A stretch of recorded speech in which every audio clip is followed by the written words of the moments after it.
Alors bonjour, aujourd'hui dans cette vidéo, nous allons voir comment faire, en fait, nous allons faire une démonstration de la remplie de données à l'aide de la page 195 et 197 du cahier La gestion de projet de Charlène Poirier. Alors, tout d'abord, pour commencer, là, pour accélérer la vidéo un peu, j'ai écrit la majorité des tâches. Il en reste deux à écrire. Ça commence, c'est aménager des espaces,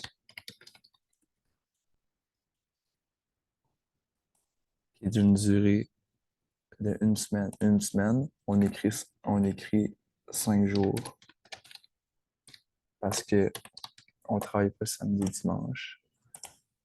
Puis les prédécesseurs, eux, sont écrits à la page 197 et 198. C'est elle. Ensuite, la dernière tâche, c'est N, implanter le système, qui est d'une durée de 2 jours. Son prédécesseur, c'est H, K et M. On est ici, on coche H, K, puis M.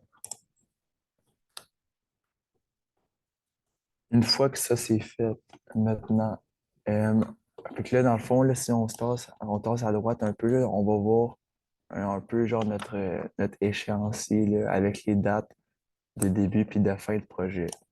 Si on veut voir, dans le fond, si on veut faire une tâche récapitulative comme j'ai fait ici, on va aller dans Format, c'est tâche récapitulative ici, là, qu'on coche. Et là, je l'ai déjà coché pour sauver du temps.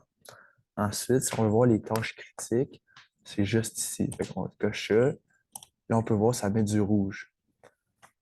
Ce qui est en rouge, c'est le chemin critique de notre projet. Le chemin critique, c'est quoi? C'est, dans le fond, ça nous permet de savoir c'est quoi les tâches qui peuvent absolument pas être décalées sans que ça affecte notre date de fin du projet.